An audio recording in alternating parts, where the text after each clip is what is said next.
PowerPlayChess, brought to you in association with Kagi. Norway chess round 4, and I'm looking at the game between Hikaru Nakamura and Rameshbabu Praggnanandhaa. What's fascinating about this game is that a Zwischenzug effectively decides this game. Now that's a strange coincidence because tomorrow evening I'm doing a live broadcast where I'm interviewing the authors of this latest book called Zwischenzug. So I'm being joined by Natasha Regan and Matt Ball, the authors. So do join us, 8 o'clock UK, 8 p.m. UK, live broadcast. We're talking about this and much more, of course. You can ask me anything. We'll be talking about Norway chess and all kinds of stuff. But yeah, strange coincidence. So let's have a look at this game. There's an absolutely fascinating moment. So Pragg is fearless. He really is fearless with his openings. You know, no Queen's Gambit declined with black. He plays the Nimzo, which can lead to very sharp positions indeed. Hikaru, well, he's really pragmatic in his opening choices. You know, openings are not his forte, has to be said. He's a brilliant practical player. He's a brilliant technician, great calculator. But openings, nah, he doesn't go all out. So this is a very steady way of playing, of course, bishop d2. And simply claims the bishops. But, you know, white has expended a lot of time in playing like this. And you'll notice that black has already castled and white has yet to castle. And that gives black the chance to stir up play straight away. So b6, yeah, I'm going to get this problem child into the game. But, you know, black can do this. This is already a little bit tricky. So basically, Pragg is, you know, starting to stir things up on the queen side and in the middle. And Nakamura has to be careful about his king here. But it's all been seen before. So this is threatened. So knight takes and queen takes. Even this is, it's all been seen before. I mean, the machines say this position is roughly level. So we've got a kind of Benoni structure with these pawns here and a pawn on d5. But somehow the arrangement of pieces here is a little bit awkward. So I just think from a practical point of view, I think this is going to be easier for white to play. And indeed on the king side, so long as the king gets to safety, then, you know, white's structure on the king side is very healthy. So bishop e2, knight f6, attacking this one, and queen d2. So that just steps out of any trouble with b4. All this has been seen before as well. I think rook e8 is a new move. But okay, of course, very, very logical. Putting the rook on the semi-open file. And f3 prepares to build the centre. Queen b6 and e4. So this is a beautiful structure, really is. And if white can consolidate here, then you can start to play with this solid structure. Then you turn your attention to the queen side and try to create weaknesses there. And you never know, there's always a chance for this knight to hop in to f5. Now that is very dangerous. So that's why Pragg brought the bishop back to c8 to cover the f5 square. Of course, it's possible to castle here, but Nakamura goes for it with a4. He wants to weaken those queenside pawns before black gets a chance to consolidate. I think it's really the only chance to get the advantage, to strike straight away. Now I think Pragg should exchange here and play rook b8. And, well, I still prefer white in this position, I have to say. But that's probably the best way for black to play. But bishop d7 played. Now Hikaru takes on b5. Exchanges everything. And then plays knight f5. And here Pragg thought for a little while because this is extremely dangerous. Now there are pros and cons to playing like this for white. I mean, one disadvantage is that it's not possible to castle. The advantage is this knight on f5 is an absolute beast. Looking at that weak pawn on d6, looking at g7, you've got to watch out for this queen potentially coming into g5, maybe even just taking on g7 and playing queen g5. Also, I like this rook on a1. Hikaru's move a4 opened lines up, damaged black's structure before black could have a chance to consolidate. So Pragg thought for a little while here and actually sacked a piece. If you play passively, let's say rook here, I mean, it just doesn't feel right, does it? Actually, the king can live quite happily here on f2. Swings the rook over, and then, white can really seize the initiative. So I can understand why, Pragg didn't want to play in that quiet way. Instead, he sacked a piece. He is a very brave player. He just doesn't like those passive positions. And this is a very interesting moment. Rook e5. So Pragg has, let me try and count, 2 pawns for the piece. And the king is a little bit exposed. The knight is attacked. This pawn is coming under a bit of fire. How does white consolidate here? I mean, I think there are various things you can try. What's interesting is that Nakamura went for a very forcing continuation. He played knight takes d6. Now, queen b6 played,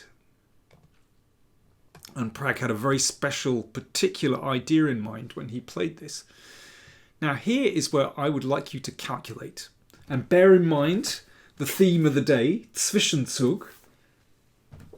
What clever variation did Nakamura find here to actually, get a technically winning position? So white to play, how is your calculation here? You've got to get it right. It's interesting, at this moment, Pragg went into the confessional booth and said, yeah, I've got some play, things seem to be okay. And then as he was talking, he was giving a variation, and he actually realised how Nakamura could refute this line. So white's play, how do you refute Pragg's idea? You can always pause the video if you like. You have a think, I'll have a drink, cheers.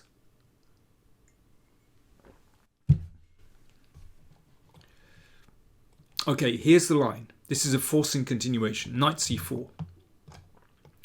Attacking both of these. So, queen f6 check. The king has to duck back to g1. And Pragg, in his initial calculations, thought that this was a saving move. The queen hits the rook. If queen takes rook, then this is a forced draw. And so on. That's standard mechanism. But here Hikaru, right way back when he played knight takes d6, he had realised there's a beautiful Zwischenzug here. In-between move. That's what Zwischenzug means. Or Intermezzo, some people say. Rook f1. Beautiful idea. So yes, this saves white because if, let's say, queen takes, white is a piece up, very safe. And really, black can't do anything here. I mean, in the game, it went rook takes queen, rook takes. If pawn takes, then knight takes rook. White's a piece up. So the best that Pragg had was to grab this pawn. I mean, black still has 2 pawns for the piece, but technically this is winning for white. So what a beautiful idea. And I repeat, way back here, this is when Nakamura had his big think. And he realised he could play the knight back, but he thought, but he'd foreseen this variation. In fact, he thought for 45 minutes here, checking all the variations. He also realised this, that he would reach this endgame as well, as he revealed later in the confessional. So he'd foreseen all this up to rook f1 and beyond. He'd foreseen that basically Pragg has to play this endgame. So this is actually still quite tricky. Very important that for the moment white keeps this b-pawn. But you can see that white still has to unravel. So h4, the rook is going to emerge like this. Rook a2, so trying to just destabilise white's position, and a5, and the rook comes into the game. And yeah, a beautiful position for the rook. I mean, it just needs these rooks to enter the game, and you know, white will pick off the pawns. Pragg made, I tell you what, Pragg fought so hard here. a4. So he gives this pawn, but he's realised that this knight is kind of stuck out at the side of the board. It's very hard to bring it back into play. And even though black has just one pawn for the piece, it's really hard for white to convert this because black's rooks are so active and this knight is very poorly placed. Springe am Rand, bringt Kummer und Schand. Knights on the rim are grim. All that stuff. What is it? What do you say in French? Cavalier à bord, c'est le mort. Something like that. Okay, here we go. So I'm going to zip through these moves because it took a very long time to make any kind of progress. And in fact, it looked for a long time like Hikaru wasn't really getting very far. Eventually, he realised the only way to make progress was actually just to offer this exchange, and this basically forces this endgame. So rook knight and 2 against rook and 3 should be a win for white, but technically quite difficult. And what was interesting was that Nakamura was actually quite short of time. After move 40 they get 10 seconds increment, and yeah, Hikaru burned a lot of time here. So I'm going to zip through. They went round in circles a lot. That's a clever move. If rook takes, then that's a nice simplification. Picks up the rook. That's an easy technical win. So as I said, they went round in circles loads. But I mean, I've got some experience with these kind of positions. It's a win, basically. You have to fiddle for a long time, but ultimately there's going to be a really nasty check on f4 which just upsets the king completely. It takes a long time to arrange it, but arrange it Hikaru eventually does. You see that knight is getting to the desired location. Pragg doing his best to prevent this nasty check. And yeah, they were playing on the increments here. Hikaru was playing just with seconds. But finally, he makes progress. So knight f4, that's the key move. And Pragg, very short of time, played king f5, which is a straight blunder. He can still keep going with king h6, but once the king is boxed in like this, the knight is in the key position. Then you can play, for example, rook d7 and then rook d5, forcing exchange of rooks, and that's an easy win. One last trick: if f5, watch out for stalemate tricks with the good old mad rook. Even that probably doesn't work, but you just avoid it with that one, and again, completely winning position.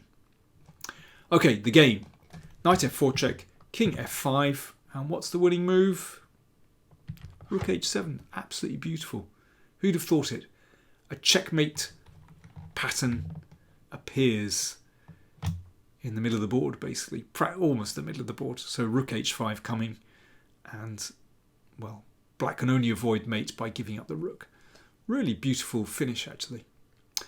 So, Great win by Hikaru Nakamura, and what a fine bit of calculation with knight takes d6, and then he'd foreseen this lovely Zwischenzug, rook f1. I repeat, do join me Friday, 8 o'clock UK time, 8 p.m. in the evening, where I'll be discussing Zwischenzug. It's an incredibly common and useful motif in tactics.